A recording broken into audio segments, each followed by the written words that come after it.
Bien le bonjour à tous, aujourd'hui une vidéo retour critique sur le débat avec Michel Bleu. Ouais, je l'appelle Michel Bleu parce que j'ai pas envie de lui faire de la pub. Vous comprendrez pourquoi dans la suite de la vidéo. Mais avant de commencer la vidéo, je vous présente le sponsor de la vidéo. Du sel, qui veut mon bon sel? Marre de ce sel sans aucun goût, trouvé dans les supérettes du coin. Découvrez le sel Valéoraptor. Oh bah non, j'ai plus de sel pour mes frites T'inquiète, Valéo est là pour ça. Tiens, prends ce sel. Waouh, merci Valéoraptor. Avec le sel Valéoraptor, redécouvrez la dimension du salé. Avant que je salais mes melons d'eau, je ne sentais plus rien sur mes douces papilles. Mais depuis, avec le sel Valéoraptor, j'ai redécouvert le goût du salé. Ah, le sel de Valéo est tellement salé que même la baleine elle-même s'est exclamée « C'est assez, j'ai le dauphin et je me cache à l'eau !» Ah, cache à l'eau, tu piges? Ah, le sel de Valéo, il est tellement salé que la mère morte elle-même s'est trouvée trop douce et elle s'est tiré une balle dans la tête, alors qu'elle est déjà morte, putain. Le sel de Valéoraptor, à consommer sans modération. Oh. Avec le sel Valéoraptor, pas besoin de saler vos plats devant cette vidéo.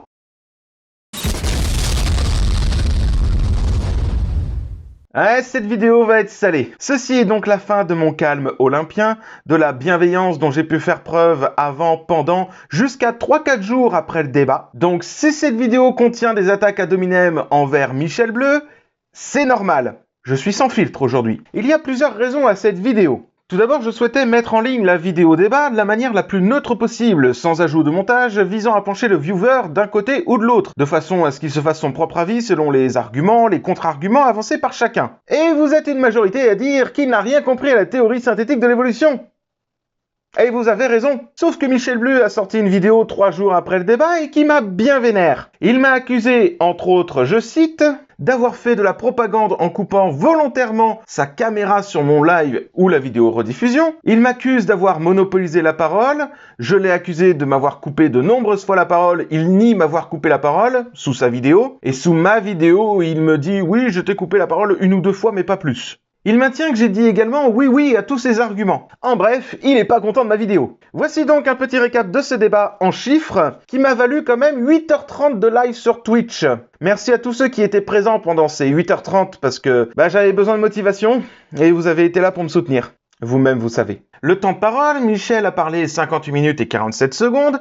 De mon côté, j'ai parlé 1 heure, 12 minutes et 6 secondes, soit 13 minutes et 19 secondes de plus que lui. Waouh! Ah ouais, c'est largement plus. Bon, non, c'est vrai, effectivement, que ça fait un petit peu beaucoup, 13 minutes de plus. Bon, en même temps, quand je définis un truc ou quand j'explique quelque chose, malheureusement, il me faut du temps, il me faut plus de 5 minutes, c'est sûr. Par exemple, quand j'explique la disparition du mégalodon, il me faut rentrer un petit peu dans les détails, parce que si je lui dis, la disparition du mégalodon, c'est ça, sans détailler, on va dire que c'est quand même t'avales ça et puis tu te tais. C'est pas tellement mon style en fait. Donc forcément, je suis rentré un petit peu plus dans les détails pour la disparition du mégalodon. Mais de toute manière, si Michel n'est pas content, le médiateur au départ, il nous a demandé s'il maintenait le chrono ou pas. On lui a répondu tous les deux non.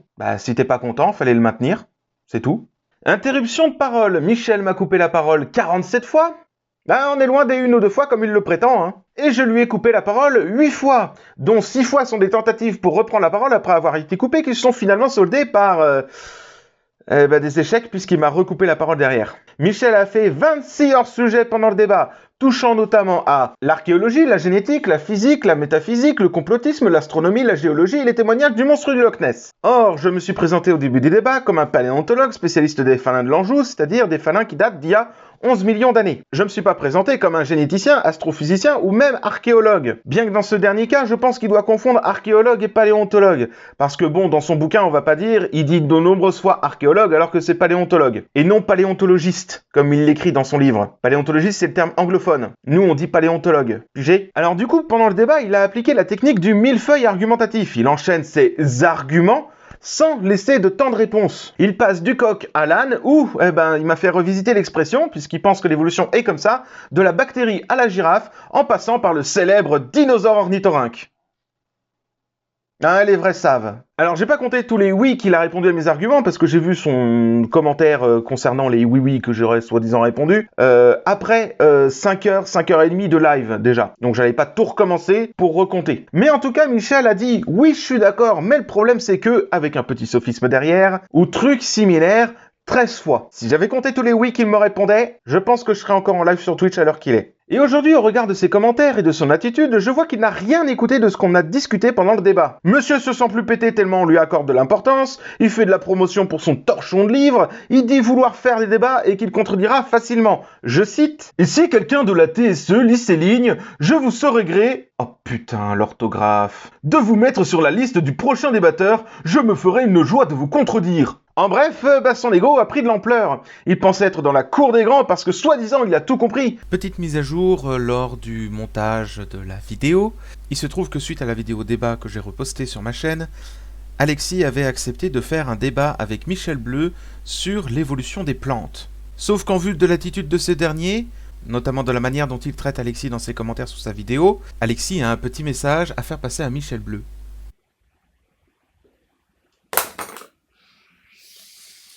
Alors, sincèrement, je vais absolument pas faire de débat avec une personne pareille.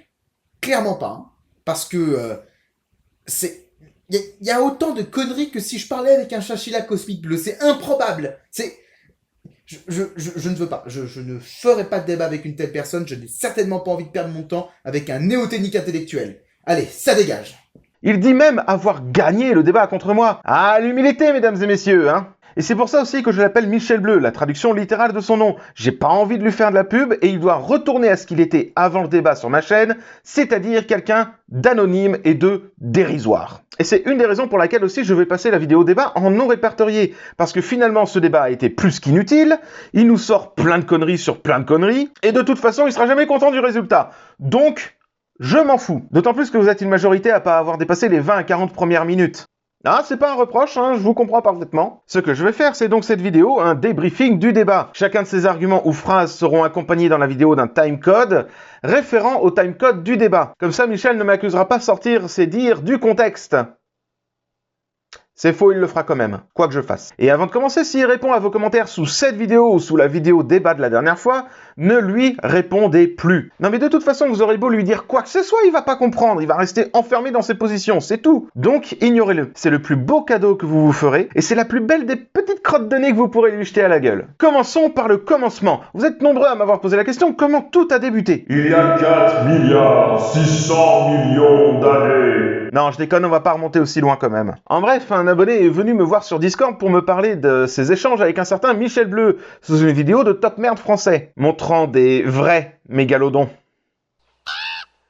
Commentaires pris au hasard, c'est faux, je les ai sélectionnés. Tu crois que j'ai peur de débattre avec le Véloraptor de mes deux? Il sait très bien que je vais le ridiculiser sur la théorie de Darwin, et sur l'histoire du mégalodon, ce n'est qu'un détail. Pour info, le combat MMA Soral Raptor Dissident a été annulé, c'était une grande gueule comme toi, mais au final il s'est débiné. J'espère que le Véloraptor, vu qu'il est de la même espèce, ne se débinera pas pour un débat sur l'évolution. Je connais aucun fait du Véloraptor, normal, puisque j'ai pas regardé sa vidéo. Alors qu'à ce moment-là, je précise qu'il était abonné à ma chaîne depuis 2 ans. Enfin, c'était le cas au moment du screen, le 24 avril 2020. Et maintenant, il ne l'est plus du tout. Est-ce que ça aurait un lien avec l'avis que j'ai laissé sur son livre ? Ah, peut-être, ouais. Et enfin, ma préférée, le Véloraptor, je veux pas en entendre parler. C'est un défenseur du système en place, il est simplement une girouette qui se place dans le sens du vent. J'ai regardé ces 2 vidéos sur le sujet et je me suis dit qu'il n'avait vraiment pas compris grand-chose en fait. Il confond la théorie de la sélection naturelle de Darwin avec la théorie synthétique de l'évolution, qu'on va appeler TSE à partir de maintenant parce que c'est chiant à dire. Et contrairement à ce que Michel pense, ce n'est pas un groupe de personnes. Et si quelqu'un de la TSE lit ces lignes, j'ai donc répondu en bref, coucou, personnellement j'ai pas envie de débattre ici pour ne pas offrir de la visibilité à la chaîne Cancer de Topman. Mais je serais ravi qu'on trouve un endroit pour débattre de la survie du mégalodon, de la théorie de l'évolution, des fossiles vivants, etc. À en voir tes commentaires, je sens que ça va être palpitant. Et j'ai signé un paléontologue ou girouette qui se place dans le sens du vent, pour bien montrer que j'avais vu ses attaques à dominem. Le mec, il me connaissait pas, hein. Il a jamais échangé avec moi. Et il m'a attaqué dans les commentaires alors qu'il me connaît même pas. Et il maintient dans ses commentaires à lui qu'il est quelqu'un de respectueux de base. Déjà, le fait qu'on m'appelle le Véloraptor, je trouve ça irrespectueux. C'est Véloraptor, ou Valéo, si vous voulez, mais pas le Véloraptor. Et je ne m'attendais pas à ce qu'il réponde positivement. Oui, je suis bien d'accord, je te contacterai dès que je serai prêt. Ça pourrait être d'ici 1 mois ou 2, le temps que je m'organise ce débat. Oh putain.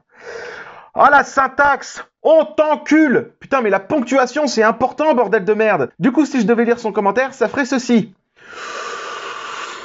Oui, je suis bien d'accord, je te contacterai dès que je serai prêt, ça pourrait être d'ici un mois ou deux, le temps que je m'organise. Ce débat n'a que trop duré, j'ai l'impression de me répéter et de parler à un mur, autant faire le débat en vidéo pour clore le débat une fois pour toutes. Quand j'ai vu sa réponse, je me suis dit que s'il avait besoin de se préparer un mois ou deux, c'est qu'il maîtrisait pas le sujet. Il y a un petit problème de base là en fait. Mais bon, soit, allons-y. Il m'a donc contacté quelques semaines plus tard pour proposer un live le 19 avril à 16h sur YouTube. Il m'a également signalé qu'une de ses connaissances, soi-disant neutre, sera également là pour être médiateur arbitre. De mon côté, je lui ai proposé de se retrouver avant, le vendredi 17 avril à 18h, pour régler la logistique, puisqu'on allait utiliser Zoom, une plateforme pour les réunions, etc. C'était une première pour moi, je sais pas trop comment fonctionne encore le truc. Et je pense que vu comment que ça a tourné, je pense que je l'utiliserai plus. Bon, voir déjà aussi si ça fonctionne, et pourquoi pas établir le programme du débat. Il me répond qu'il sera là. En attendant ce jour, un ami que je remercie grandement encore au passage, a payé le livre de Michel Bleu pour me le fournir. Je l'ai donc lu et j'ai posé plein de petites notes dans le PDF. Bon, à ce moment-là, je n'avais que les 55 premières pages du livre. J'ai pas pu traiter donc l'entièreté du livre de Michel. Mais les 55 premières pages sont déjà bien gratinées, hein. Et je parle pas des fautes d'orthographe. En tout cas, ça m'a permis de faire un dégrossissage du programme éventuel du débat et revenir sur les points que je connais et sur lesquels je pourrais lui apporter des précisions sur les erreurs qu'il a pu commettre. On arrive à vendredi 18h et personne à part moi sur Zoom. Je regarde mes mails à 18h15 et je constate qu'il m'a envoyé un mail à 17h42 pour me dire qu'il avait installé Zoom de son côté et que tout irait bien pour lui pour dimanche. Ah, vous ne rêvez pas, il m'a posé un lapin. J'ai donc insisté un peu pour la logistique, il m'a dit que tout irait bien. Et pour l'élaboration du programme, j'ai insisté un peu aussi pour qu'on établisse la chose. Il m'a clairement dit, le programme, c'est 3 quarts extra-génétique et évolution et 1 quart mégalodon. Je lui ai dit qu'il fallait quand même dégrossir les choses parce que l'évolution, c'est quand même large. Et je lui envoie donc le programme suivant. Tout d'abord, de mon côté, faire un rappel des règles de bienséance, pas d'insultes dans le chat, etc., etc. Ensuite, on pouvait éventuellement imaginer que le médiateur présente les participants et le programme du live, histoire de lui donner un peu plus qu'un rôle d'arbitre. Une première partie, évolution versus extra-génétique. Alors pourquoi évolution en premier? C'est pas parce que je veux favoriser les choses, c'est juste que j'ai mis de la manière la plus neutre possible, c'est-à-dire par ordre alphabétique. Qu'est-ce que la théorie de l'évolution? Qu'est-ce que l'extra-génétique? Alors pourquoi définir d'abord la théorie de l'évolution? Parce que l'extra-génétique est d'abord une contradiction de la théorie de l'évolution.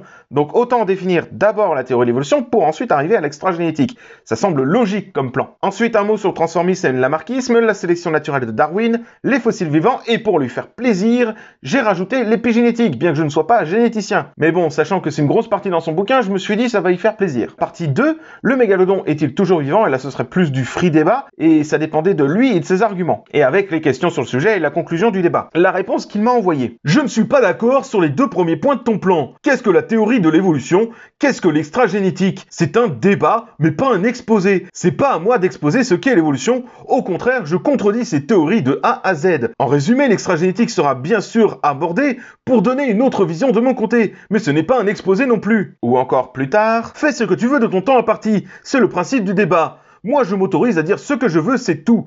Bien sûr que je parlerai de mon livre, mais quand j'en aurai envie. Alors, déjà, le principe d'un débat, c'est de définir les termes du débat et qu'il y ait un programme, qu'on parte pas dans tous les sens. Parce que si Michel parle des trucs de son côté, je peux parler des trucs de mon côté aussi. Mais il faut minimum qu'on soit quand même concordant sur les sujets. Et ensuite, si tu veux pas exposer ce qu'est la théorie de l'évolution parce que soi-disant tu la contredis de A à Z, il y a un petit problème. Si tu la contredis de A à Z, tu es censé savoir ce qu'est la théorie de l'évolution. L'important dans un débat, au début d'un débat, c'est de définir les termes du débat, à savoir la théorie de l'évolution et l'extra-génétique. Extra-génétique qui n'est connu que par lui. En tout cas, c'est important pour les viewers. Mais là, je sais pourquoi il ne veut pas. Parce que premièrement, il ne sait pas ce qu'est la théorie de l'évolution. Je l'ai très bien vu dans son livre, je l'ai très bien vu dans ses vidéos. J'ai même tendu la perche à lui dans les mails en parlant de la TSE, il m'a répondu théorie de Darwin. J'ai bien vu qu'il savait pas ce que c'était. Et deuxièmement, il ne sait pas définir l'extra-génétique de manière simple. Mais ça, vous allez le voir dans le reste de la vidéo aussi. Bref, il a dit que tout irait bien et qu'il m'enverrait le lien Zoom pour le live de dimanche. On arrive au moment du live et il y a toujours aucun mail de Michel pour le lien Zoom. 16h, le live est censé commencer, donc on prend déjà du retard à cause de lui. 16h02, il m'envoie un mail, il me disant qu'il m'attendait sur le lien Zoom de la dernière fois, qui risque de pas fonctionner correctement puisque c'était un lien pour le vendredi. Ce lien est donc périmé. Je crée une autre réunion et je lui envoie le lien. Le médiateur arrive sur la plateforme Zoom et le live commence sur YouTube et plante. Voilà, donc du coup je bascule sur Twitch avec beaucoup de difficultés entre OBS et puis les plateformes internet. internet, hein, forcément. J'ai pas un réseau de ouf de mon côté. Ça fonctionne du coup sur Twitch, mais avec un temps important de décalage avec le public. Il y a un moment pendant le débat, j'ai regardé le chat et j'ai vu qu'il y avait au moins 10 à 15 minutes de décalage. Mais ça, c'est à cause de Zoom qui prend pas mal sur la connexion aussi. Et quand on a une mauvaise connexion, bah Twitch et Zoom, ou Zoom et YouTube, eh ben ça plante, du coup. Bon, je me suis dit de toute façon, tant pis, de toute façon j'enregistre le live de mon côté, donc je le remettrai sur YouTube de toute manière. Par contre, Michel, une fois qu'il est arrivé, il n'a pas activé sa cam sur Zoom.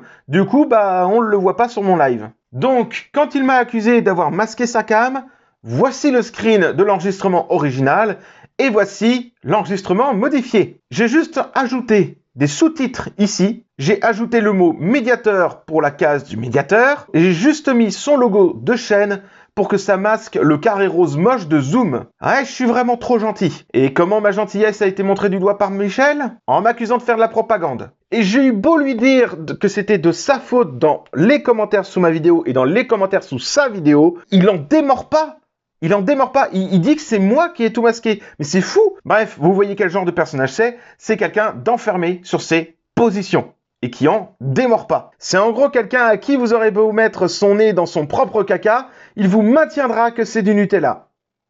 Donc maintenant imaginez pour le reste, l'évolution, le mégalodon, la physique quantique. Il croit avoir tout compris, et vous aurez beau lui dire qu'il n'a pas compris, il ne comprendra pas. Il ne comprend pas qu'il ne comprend pas. Dude, what the fuck? Pire même, mon cher ami Cédric a commenté sa vidéo avec une phrase générée aléatoirement via un site internet. La phrase ne veut absolument rien dire, mais Michel semble avoir compris pour avoir répondu. Il comprend quelque chose à une phrase qui n'a aucun sens. Comment peut-on imaginer, ne serait-ce qu'une seconde, qu'il va comprendre des phrases qui ont, elles, du sens? Bah on peut pas. Et en parlant de propagande, Michel a supprimé tous les commentaires, hormis les siens, sous la vidéo post-débat. Et c'est moi qui fais de la propagande, hein. Pire même, il accuse les autres d'avoir supprimé eux-mêmes leurs commentaires. Mais on est sur un niveau mais à mourir de rire. Ces lâches ont supprimé eux-mêmes leurs commentaires par lâcheté, car ils ont pris une raclée monumentale. Ces lâches ont supprimé eux-mêmes leurs commentaires par lâcheté. Bonjour le pléonasme. Commentaire qu'il a d'ailleurs épinglé sous sa vidéo. Est-ce que c'est vraiment nous qui avons supprimé nous-mêmes nos commentaires? Voyons voir de mon côté. Alors, c'est enregistré le 5 mai 2020. On est bien sous la vidéo de Michel Bleu. On voit bien son commentaire avec les lâches, etc. Et oh, attends, qu'est-ce que c'est que ça? Bah, mes commentaires sont toujours visibles. Bah, c'est quand même étrange, ça.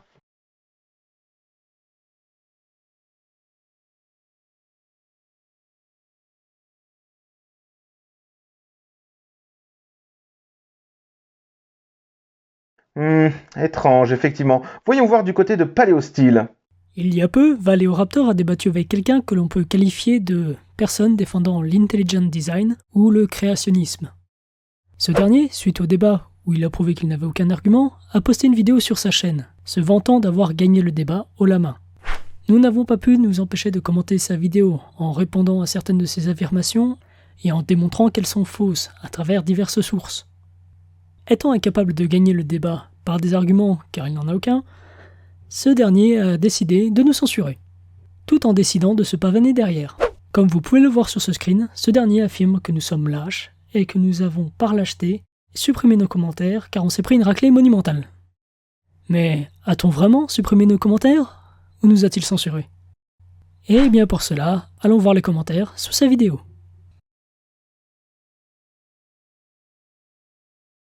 Ouais non, par contre tais-toi. Donc là vous pouvez voir le message que je vous ai épinglé précédemment, ainsi que mon premier commentaire,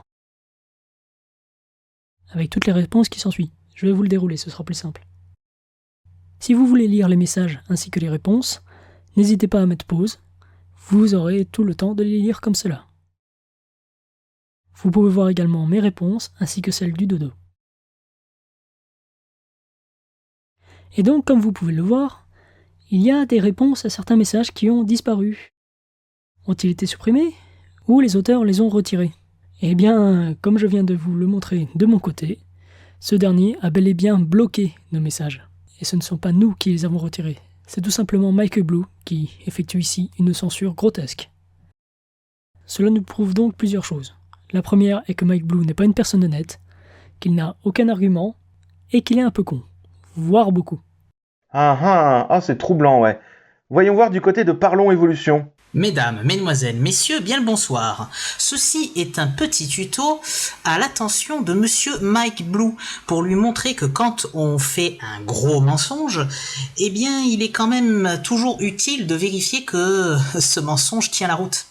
Donc, pour ceci, nous allons aller sur sa toute dernière vidéo.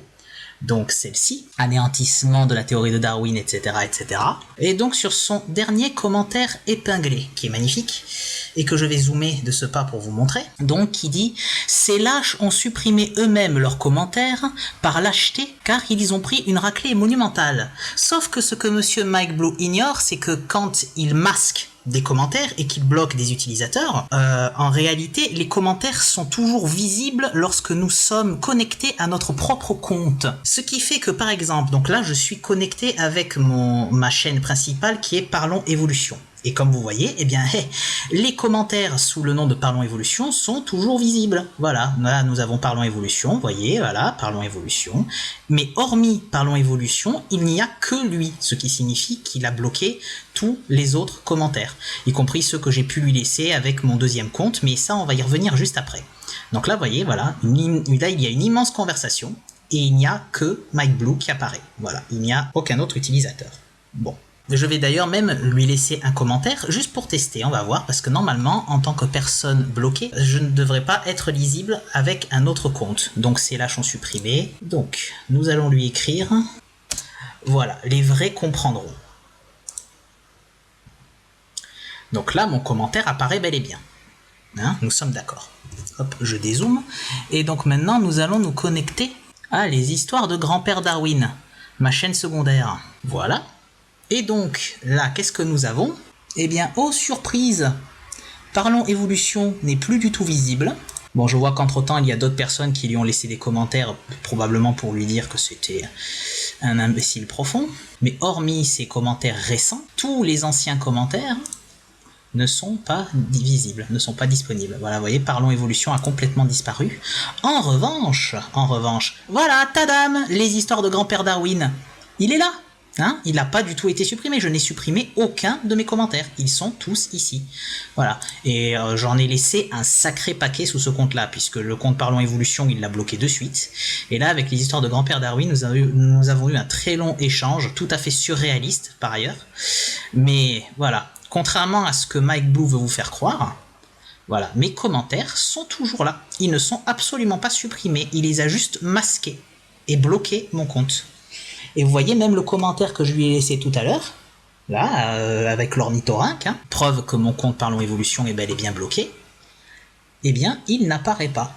Voilà, il a été supprimé. Et donc, une personne lambda qui voudrait aller voir sa vidéo, hop, vous allez voir, si je me déconnecte de mes comptes, purement et simplement, et que je retourne sur sa vidéo, vous allez voir que il n'y aura ni les commentaires de Parlons Évolution, ni les commentaires de grand-père Darwin. Voilà, là je ne suis pas connecté, donc je suis un anonyme. Et je vous dis, hormis les commentaires récents, il ne reste, notamment sur cette conversation où je vous dis Valéoraptor, Paléostyle, Petit Agave et moi avec mes deux comptes, Parlons Évolution et Grand-Père Darwin, avons donné des échanges avec lui. D'ailleurs, il n'y a qu'à voir au début de ses commentaires à lui, on voit à qui il s'adresse. Hein. Voilà, Valéoraptor, les histoires de Grand-Père Darwin, The Fallen, bon, peu importe. En tout cas, il ne reste que ses commentaires. Et les autres pourront confirmer que eux, lorsqu'ils sont connectés à leur compte, eh bien, on peut voir leurs commentaires. Enfin, ils peuvent voir leurs propres commentaires et pas ceux des autres. Voilà. Donc moi, quand je suis connecté avec Parlons Évolution, je vois les commentaires Parlons Évolution, mais pas les autres. Quand je suis connecté avec les histoires de Grand-Père Darwin, je vois les commentaires des histoires de Grand-Père Darwin, mais pas les autres. Et quand je suis pas du tout connecté, eh ben, je n'en vois aucun des deux. Donc, Monsieur Blue, avant de dire que nous avons supprimé nos commentaires par lâcheté, eh bien, vérifiez qu'ils aient réellement été supprimés. Parce que non, ils existent toujours. Vous les avez masqués à la face du monde, mais ils sont toujours là. Ce qui prouve, une fois de plus, votre grande malhonnêteté. Hein, voilà. C'était tout ce que j'avais à dire.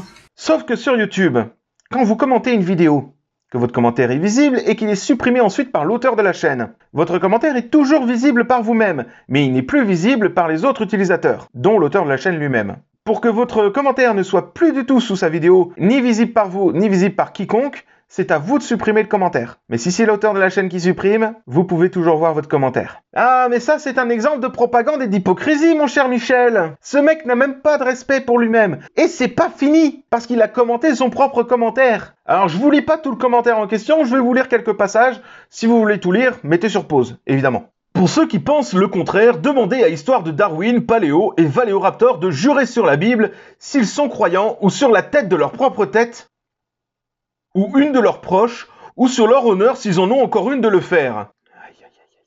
Ah, la langue française.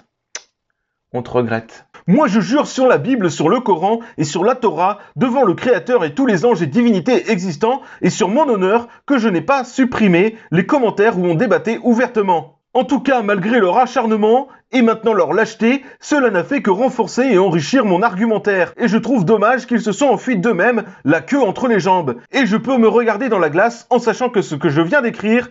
Non, attends, c'est pas ça. Et je peux me regarder dans la glace en sachant que ce je viens d'écrire est la stricte vérité. Vous mentez. Michel Bleu. Et on ne doit pas mentir.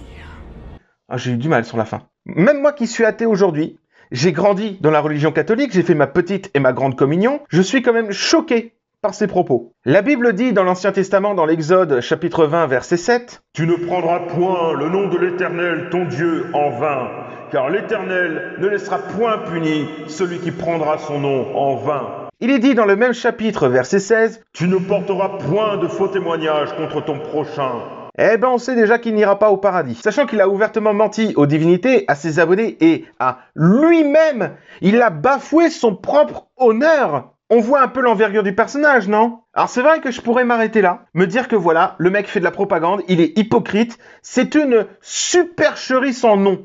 Donc comment on peut dire qu'il est dans le vrai avec tout ça? Bah on peut pas. Alors oui, je pourrais m'arrêter là, mais je vais continuer, parce que le reste est gratiné aussi. Voyons quelques points du programme. Qu'est-ce que la théorie de l'évolution? Alors là, c'était une question un petit peu piège pendant le débat, c'est moi qui lui ai posé, ça a pas manqué, il a parlé de Darwin. Ce qui est assez paradoxal parce qu'il parle quand même des autres phénomènes dans son bouquin. Mais bon, en bref, l'évolution, je l'ai définie très simplement avec des gros raccourcis, comme ceci. Cette théorie est une synthèse de diverses théories biologiques du 19e et du début du 20e siècle, dont la sélection naturelle de Darwin, les lois génétiques de Mendel, la génétique des populations de Fisher, Haldane et Wright, l'anatomie comparée des vertébrés de Simpson, la loi de von Beer popularisée par Haeckel via les hétérochronie de développement, les équilibres ponctués d'Eldredge et Gould, la stratophénétique de Genrich, la plasticité phénotypique, la micro- et macroévolution, etc., etc., parmi tant d'autres phénomènes évolutifs encore. Selon Michel, la théorie de l'évolution, c'est Darwin. Et comme vous pouvez le voir selon la définition que j'ai donnée, c'est quand même assez réducteur. Et il n'est pas logique parce qu'il parle de micro, de macroévolution, il parle également des lois génétiques, il parle également des hétérochronies de développement de Haeckel dans son bouquin. Mais bon, on n'est plus à ça près. Alors, il dit oui à la microévolution, mais la macroévolution, il dit non. En gros, la microévolution, ce sont des changements morphologiques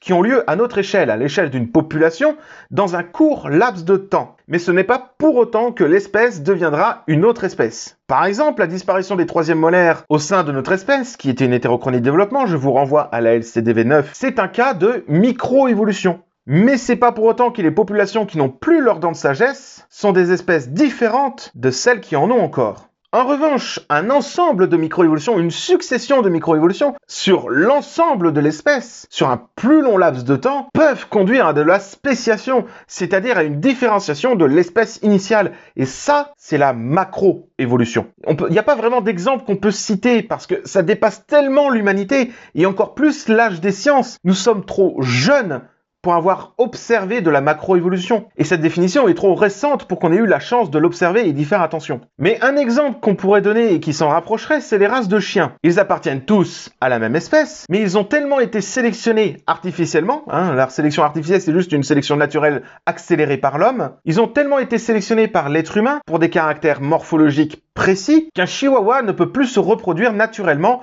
et sans intervention extérieure avec un Terre-Neuve par exemple. Un jour, les races de chiens seront tellement différentes les unes des autres que l'espèce se scindra sans doute en plusieurs. Malheureusement, je ne serai pas là pour le voir, Michel non plus. Donc, les micro-évolutions successives peuvent conduire à de la macro-évolution. La macro-évolution, c'est juste de la micro-évolution, mais à plus grande échelle. Donc, dire oui à la micro-évolution, mais non à la macro-évolution, ça revient à ce que disent Chevalier et Las Palais dans un de leurs sketchs. Ah oui, c'est ça, c'est-à-dire que vous mangez du poulet, du canard, de la dinde, de la pintade, mais pas de volaille. Ah non. Oui, d'accord, c'est pas... Non. Oui, d'accord, c'est faux. Oui. Poulet, oui, volaille, non. Ah bah oui. La logique. Et le pire, c'est qu'il a approuvé ceci. Quand je parlais dans le débat, la macroévolution, c'est juste de la microévolution à plus grande échelle, etc., il a répondu oui. Voilà. Fin de cette partie. Qu'est-ce que l'extra-génétique? Alors là aussi, c'était une question un petit peu piège pendant le débat, puisque je savais pertinemment en lisant son livre qu'elle pouvait pas être définie. Il a donc donné cette définition pendant le live, où j'ai enlevé tous les blancs qu'il a pu faire, toutes les petites répétitions qu'il a pu faire, parce que bon, sa définition qu'il a donnée fait à elle seule 2 minutes 30 dans le live. L'extra-génétique, en fait, c'est le titre de mon livre. Donc effectivement, pour moi, l'explication que je peux donner, donc par rapport à la théorie de Darwin, enfin en contrebalance, je dirais, puisqu'en fait, vu que je dis que cette théorie n'est pas valable, de mon point de vue, effectivement, il faut que je donne une solution autre pouvant expliquer l'apparition de la vie. Donc c'est dans mon livre que, enfin, vers la fin de mon livre, où je fais allusion à ce concept d'extra-génétique, c'est-à-dire que l'on vit en fait dans un univers qui en fait n'apparaît pas tel que ce que l'on croit, et qu'il y a plusieurs niveaux au niveau de cet univers. Il y a le niveau galactique, il y a le niveau macroscopique, le niveau microscopique et le niveau quantique. Donc le niveau quantique, c'est tout ce qui est subatomique, en dessous de la taille des atomes. Donc forcément, à ce niveau-là, le temps n'existe pas. Donc comme le temps n'existe pas au niveau quantique, les informations qui se trouvent dans ce champ permettent de créer le vivant. Donc c'est quand même un peu complexe à résumer comme ça, mais l'extra-génétique en résumé, ça serait en fait la possibilité de créer la vie, non pas en faisant une apparition, mais une incarnation. Et c'est-à-dire qu'en fait, ça serait le passage d'une dimension à une autre, d'une force énergétique. Voilà en résumé, ça serait ça l'extra-génétique. On pourrait dire que sa définition est loin d'être claire. Mais en lisant son livre, j'avais bien vu de toute façon que cette chose n'était pas définissable, même si j'avais que les 55 premières pages. C'était bien une question un peu piège, et vu comment il a bégayé, et vu comment il a tourné ses phrases dans tous les sens, en faisant même des non-sens des fois, ça montre bien que ça l'a déstabilisé et qu'il ne peut pas lui-même définir sa propre théorie. Il dit que sa définition est en contrebalance de la théorie de Darwin, sauf qu'il parle de beaucoup de hors-sujets dans son livre, et surtout que sa thèse, en fait, c'est juste pour expliquer l'apparition de la vie. Mais Darwin n'a jamais évoqué l'apparition de la vie, ni la soupe prébiotique. La TSE n'en parle pas non plus. Il accuse à chaque fois, il n'y a pas de preuve de ceci, il n'y a pas de preuve de cela, mais dans sa définition, il parle d'une incarnation, du passage d'une dimension à une autre, d'une force énergétique qui permet de créer le vivant, sans prouver quoi que ce soit derrière. Mais pour résumer la TSE et la physique quantique, parce qu'il en parle pas mal, c'est un sujet très compliqué. Trop compliqué pour être compris par quelqu'un qui n'a pas compris qu'il fallait cliquer sur un petit bouton sur Zoom pour allumer sa caméra. Mais dans les commentaires sous sa vidéo Retour Débat, il nous a donné une autre définition. Je remercie grandement au passage Parlons Évolution qui lui a tiré l'uvert du nez en lui demandant de reformuler sa définition et il a donné 4 fois la même phrase, sans reformuler. Les chercheurs savent aujourd'hui que chaque espèce est différente autant que chaque galaxie, elles sont éloignées les unes des autres. Bon, déjà la langue française. RIP encore une fois. Ça j'en avais parlé pendant le débat, parce qu'il me l'a sorti cet argument aussi pendant le débat. Je lui ai dit, oui, les galaxies sont éloignées les unes des autres de notre point de vue. Mais tu prends en compte l'ensemble de l'univers, les galaxies sont très proches. Il en va de même pour la phylogénie. De notre point de vue, le chimpanzé est très différent, mais du point de vue de l'ensemble de l'arbre du vivant, on est très proche. Donc voyons cette reformulation de la définition de l'extra-génétique. Bon allez, pour faire simple, l'extra-génétique. Extra égale or, génétique égale ADN. La génétique du corps provient de la conception de l'ADN qui est agencée par une force extérieure quantique, énergétique et intemporelle. Non mais rassurez-vous, ça ne veut rien dire non plus. On note au passage qu'il dit qu'il n'y a pas de preuve de sélection naturelle, il le répète nombreuses fois dans les commentaires, dans le livre, etc. Petit florilège rien que pour vos yeux.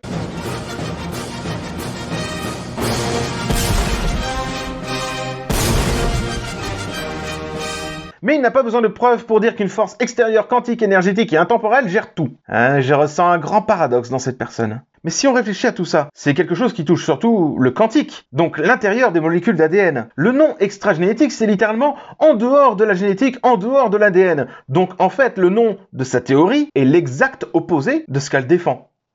Et je crois qu'on n'a pas besoin d'aller plus loin sur l'extra génétique parce que je sens qu'on a déjà touché le fond là. Ah ouais, ce mec il a vraiment pas la lumière allumée à tous les étages. Hein. Non mais là il y a tout l'immeuble qui a sauté. Hein. Ouais, c'est pas faux. Et ça se voit. Un petit mot sur le transformisme et le lamarckisme. Alors, on pourrait définir simplement la chose en ceci. Les individus sélectionnent un caractère chez eux pour une fonction bien précise. L'exemple le plus classique de Lamarck, c'est la girafe qui va allonger son cou pour atteindre les feuilles les plus hautes. Or, ce n'est pas ça. C'est pas l'individu qui sélectionne son caractère pour une fonction, c'est l'environnement qui sélectionne. Même si l'individu sélectionnait son caractère, ce ne serait même pas transmissible à sa descendance. Petit exemple simple chez Homo sapiens, les femmes qui provoquent l'allongement de leur cou en Afrique, qu'on appelle classiquement les femmes girafes. Eh bien ces femmes ont beau provoquer l'allongement de leur cou, elles mettent au monde des enfants standards, avec des coups de taille standard. C'est un caractère sélectionné par la femme, mais qui n'est pas transmissible à la descendance. Donc en gros le lamarckisme, c'est de la merde et c'est même pas tenu en compte dans la TSE. Comme dirait Cadoc, le caca de Lamarck, c'est caca, faut pas toucher. C'est comme Michel qui a répété plusieurs fois pendant le débat des phrases de ce style « J'ai du mal à croire qu'une simple souris ou un furet quelconque soit à l'origine de tout le règne animal. De là à dire que la souris est l'ancêtre du cheval ou de la girafe, pour moi le raccourci est trop vite fait. » Ou même dans les commentaires « Pour faire simple, tu crois sincèrement que la girafe descend d'un poisson qui s'est transformé en reptile puis en girafe. Raccourci ou pas, c'est bien ce que tu penses. » Cela, aucun évolutionniste n'a sorti de telles âneries. Ça s'appelle un sophisme. C'est un raisonnement qui est destiné à tromper. Il semble valide, mais il ne l'est pas. Et en particulier, comme sophisme, c'est un homme de paille, c'est-à-dire une déformation grossière des propos originaux d'une personne ou d'un groupe ou d'une thèse. Et pendant tous les débats, j'ai évoqué les problèmes avec les médias et l'éducation nationale. Et là-dessus, pendant le débat, j'avais pris pour exemple les dessins de Haeckel. Pour ceux qui ne savent pas de quoi je veux parler, allez voir la LCDV9. Il avait précisé dans son livre qu'ils étaient faux et que c'était honteux de les utiliser encore et toujours dans les manuels scolaires. Cependant, il n'expliquait pas en quoi ils étaient frauduleux. Ah si, il a dit ouais, regardez, ils ont enlevé le jaune d'œuf du lézard, par exemple. Oui, mais ils ont enlevé également le placenta des mammifères placentaires. Ça a été mis à égalité de ce côté-là. Les dessins de Haeckel ont été arrangés par l'auteur, c'est-à-dire Haeckel lui-même, qui était un très bon dessinateur. Il a donc arrangé les détails pour qu'il y ait un maximum de correspondance, ou comme dirait Michel, de similaritude. Il a également tout mis à la même taille pour que ce soit plus visible. Il n'y a pas de petits cartouches de taille à côté des embryons. À cela, effectivement, on pourrait lui reprocher ça. Mais bon, en même temps, comparer un embryon qui fait cette taille et un embryon qui fait cette taille, bah, autant tout mettre à la même échelle. Ça semble assez logique. Mais surtout, et c'est surtout ça qui est faux dans les dessins de Haeckel, c'est que Haeckel maintient que les embryons sont tous au même stade de développement. Et c'est la seule chose qui manque certainement à la LCDV9. J'ai pas apporté assez de nuances au dessin de Haeckel. Et or, justement, mais c'est pas du tout le cas. Les embryons de Haeckel ont été pris à des stades de croissance différents. Mais il a prétendu que c'était au même. Et c'est là que c'est faux, justement. Et c'est pour ça que von Beer, lui-même, avait rejeté les schémas de Haeckel à l'époque. Von Beer qui a énoncé la loi qui porte son nom, tous les êtres vivants commencent leur ontogenèse par la même morphologie, la même architecture, et c'est au cours de l'ontogenèse que les différences propres à l'espèce se font. Cette loi, la loi de von Beer, est en revanche vraie. Il suffit de voir justement l'embryogenèse des poulets. Et là justement, je vous envoie vers les expériences du Chickenosaurus, malgré le côté éthique qui passe un peu à la trappe de ce côté-là. Mais dans les expériences de Chickenosaurus, au moins ils ont montré que la queue de reptile poussait naturellement, mais que sous action d'un gène, elle s'arrête de pousser et les vertèbres fusionnent. Et du coup, à la fin, t'as un pygostyle. Ça montre que donc, les êtres vivants gardent leur matériel génétique ancestral, mais que du matériel génétique nouveau les empêche d'agir. Au moins pour ce cas-là. Les hétérochronies de développement sont des faits avérés. Ou comme le dirait Michel Bleu, des faits factuels. Donc déjà comprendre pourquoi les schémas sont faux, c'est déjà un premier pas vers la bonne voie. Le problème, c'est que les schémas de Haeckel ont été et sont toujours énormément relayés par les médias et surtout l'éducation nationale. Bon, de mon côté, ça remonte à très loin, quand même, beaucoup plus de 15 ans. J'ai pas souvenir d'avoir beaucoup abordé ça en cours, personnellement. Et le truc en plus, c'est que la manière dont c'est présenté à ce moment-là, c'est très vulgarisé. Tellement vulgarisé que des gros raccourcis sont faits, une vulgarisation poussée tellement loin que ça en devient même faux par moment. Aucune nuance n'est apportée, sans doute, et ne peut être apportée par les enseignants pour expliquer que c'est très simplifié et que c'est pas exactement ça. Les schémas de Haeckel sont au moins là pour illustrer, en bref, la loi de von Beer, qui reste vraie, je le rappelle, et les hétérochronies de développement. Mais allez expliquer les hétérochronies de développement à un gamin de 5e. Moi, j'ai vu ça au niveau Master 2, Donc imaginez maintenant au collège des trucs comme ça, mais vous allez perdre les gamins. Et pour ceux qui sont adeptes des lives Twitch, justement, on avait vu un créationniste américain qui se disait choqué de faire faire ingurgiter aux enfants, dans les manuels scolaires, que la Terre a 4,6 milliards d'années, sans apporter la preuve derrière. Non mais les mecs, la physique nucléaire, au collège, expliquer les isotopes et compagnie, mais c'est n'importe quoi. Vous vous rendez compte à quel point c'est compliqué, les gamins vont faire des AVC. Donc forcément, il y a des gros raccourcis qui sont faits au niveau de l'éducation nationale pour s'adapter au niveau de l'enfant. Et c'est normal. Ça me plaît pas non plus, mais on n'a pas le choix. Et je comprends parfaitement cette démarche. Un mot rapide sur la classification, car Michel est d'accord pour dire que l'être humain est un hominidé, d'accord pour dire que c'est un mammifère, mais il n'est pas d'accord pour dire que c'est un singe. J'ai fait une explication pendant le débat avec les systèmes de boîtes, et je pense que c'est justement le mieux pour se rendre compte des choses, en fait, de ce que c'est que la classification et la phylogénie. Donc on va refaire un petit aparté dessus. Parmi le règne du vivant, et plus particulièrement les animaux, il y a cette grande boîte. Cette grande boîte est définie par des caractéristiques qui lui sont propres.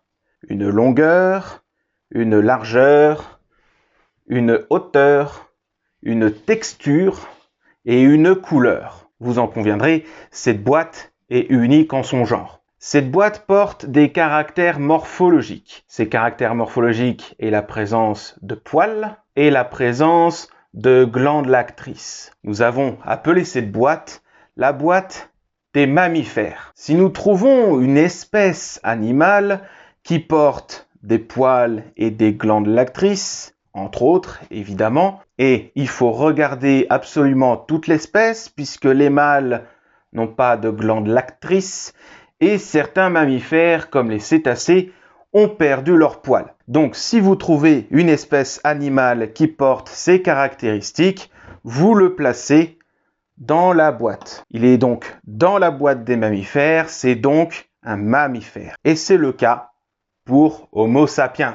Mais dans cette boîte, il y a énormément d'espèces. Entre 5 et 6 000 espèces animales recensées aujourd'hui pour les espèces actuelles. Donc, il faut faire encore un peu de tri et je vous épargne les détails, mais nous trouvons une autre boîte à l'intérieur de cette boîte. Cette boîte a des caractéristiques qui lui sont propres, encore une fois, à savoir la présence de pouces opposables et la présence d'ongles plats. Nommons cette boîte la boîte des primates. Donc si l'on retrouve une espèce animale mammifère qui présente ces caractères, elle sera donc un primate. L'être humain, Homo sapiens, présente ces caractéristiques. Vérifiez sur vos mains, vous avez effectivement la présence d'un pouce opposable et d'ongles plats.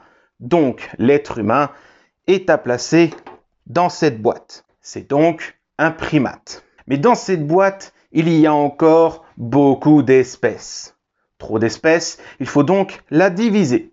Et parmi les divisions, nous retrouvons une autre boîte qui a également ses propres caractéristiques, à savoir une fermeture postérieure de la fenêtre orbitaire. En gros, la fenêtre qui abrite l'œil se ferme postérieurement. Nous allons nommer cette boîte les simiiformes. Alors, ça semble compliqué, mais il suffit de décomposer le mot forme veut dire forme, simien veut dire singe. En gros, en forme de singe. C'est le nom compliqué pour les singes.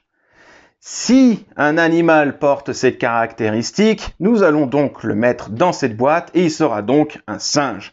L'être humain présente cette caractéristique, c'est donc un singe. Mais hélas, dans cette boîte, les singes sont encore très nombreux.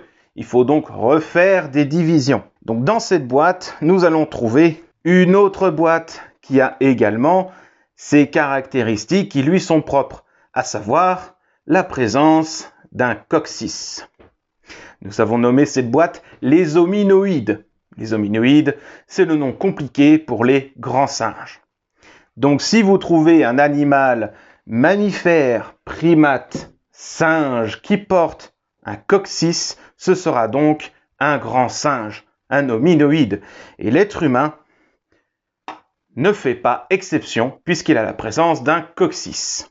Et dans cette boîte, vous allez encore trouver beaucoup d'espèces, notamment les gibbons, les orang-outans, les gorilles, les chimpanzés et toute la lignée humaine. Vous allez donc diviser encore cette boîte en une autre, la famille des hominidés, dont le caractère principal est un cortex cérébral qui présente des plissotements plus accrus. Autrement dit, vous avez un cerveau plus fripé que les autres singes. Donc si vous trouvez un animal mammifère, primate, singe, grand singe qui présente ces caractères, vous allez donc le placer dans cette famille et il sera donc un hominidé. L'être humain présente cette caractéristique, c'est donc un hominidé, au même titre que les orang-outans, les gorilles et tous les chimpanzés. En résumé, Homo sapiens, notre espèce, est un hominidé, grand singe, singe, primate, mammifère. Donc de dire que l'être humain est un mammifère et un hominidé, mais que ce n'est pas un singe, c'est un petit peu du foutage de gueule. Bon, en bref, je ne vais pas m'étendre plus que ça. Retenez plusieurs points concernant la théorie de l'évolution et ce débat. Ce qui est affirmé sans preuve peut être réfuté sans preuve. Il y a des preuves de la TSE, que ce soit de la sélection naturelle de Darwin ou les hétérochroniques développement. Par contre, il n'y a pas de preuve de l'existence passée des humains géants ou de l'existence actuelle du mégalodon. Et pour ce dernier point, j'attends toujours les commentaires me prouvant que le mégalodon existe toujours. On ne peut prouver que la présence, jamais l'absence, car l'absence ne laisse pas de traces. Putain, mais j'arrive pas à croire que je suis en train de formuler à voix haute une évidence pareille. Michel Bleu avance la présence des pyramides en Antarctique et vous dit que c'est à vous de prouver l'absence de ces dernières? Bah non, c'est lui qui avance la présence, c'est donc à lui de la prouver. Sinon, c'est un retournement de la charge de la preuve. Et ce n'est pas scientifique comme raisonnement, ni comme démarche. L'évolution ne favorise personne puisqu'elle est dénuée de conscience et de but. Elle ne favorise pas l'intelligence d'une espèce, ni sa supériorité. Toutes les espèces sont mises au même niveau. Et Michel en est un parfait exemple. Il est la preuve vivante que l'évolution existe et qu'elle ne favorise pas les êtres les plus intelligents. En phylogénie, personne n'est ancêtre, personne n'est descendant. On raisonne seulement en qui est plus proche de qui sur une base de caractères communs et génétiques. L'ancêtre commun n'est que théorique et ne pourra jamais être trouvé, car chaque nouvelle trouvaille, parmi les fossiles, une nouvelle description sera faite et une nouvelle nomination d'espèces sera faite également. Donc jamais vous mettrez un fossile ou ne serait-ce qu'une espèce au niveau d'un nœud en phylogénie. Vous ferez toujours une nouvelle branche. J'ajoute également au passage que le registre fossile est très incomplet. On est loin de connaître toutes les espèces vivantes actuelles, on est encore plus loin de se douter de ce qu'ils vivaient dans le passé. Comme jamais on ne parle de toute façon de forme de transition ou de chaînon manquant. C'est ça, hein, quand vous mettez un nom au niveau d'un nœud, c'est forme de transition ou chaînon manquant. Et en nuance avec ce que je viens de dire, et en y réfléchissant un petit peu quand même, toutes les espèces sont des formes de transition, que ce soit les espèces actuelles ou les espèces fossiles, puisque leurs caractères sont toujours en mouvement. Aucune espèce n'est stable. Si quelqu'un vous sort cette espèce B est une forme de transition entre l'espèce A et l'espèce C, vous pourrez lui répondre que toutes les espèces sont des formes de transition. Donc, soit toutes les espèces sont des formes de transition, soit aucune ne l'est. Mais il faut choisir. La TSE est une théorie qui est en cours d'établissement. Tous les phénomènes ne sont pas encore connus et on est loin de pouvoir tout expliquer à 100%. Et comme l'a dit si bien un abonné, une théorie n'explique pas les choses à 100% et continue à se construire et à se modeler avec le temps. C'est précisément ce qui peut poser problème à ces contradicteurs qui avancent l'argument. Votre modèle n'explique pas tout ou je n'arrive pas à bien le comprendre, donc il ne vaut rien. Sophisme de solution parfaite. Rien à ajouter de plus. Et enfin, et c'est très important, avoir un esprit critique. Un esprit critique, oui, mais un esprit critique raisonné. Il faut mettre en doute les choses, c'est vrai, mais mettre en doute que 1 + 1 = 2, mettre en doute ces choses-là, voilà, faut être raisonnable quand même dans le doute, hein. Donc prendre du recul sur ce qu'on peut vous dire, demander les preuves et les sources scientifiques. Parce que oui, même quand le but d'un livre est de contredire un autre livre, voire l'entièreté d'une théorie, il faut avancer des sources. Même si on n'y croit pas, ou même si vous avez soi-disant un argumentaire plus logique, comme certains l'avancent.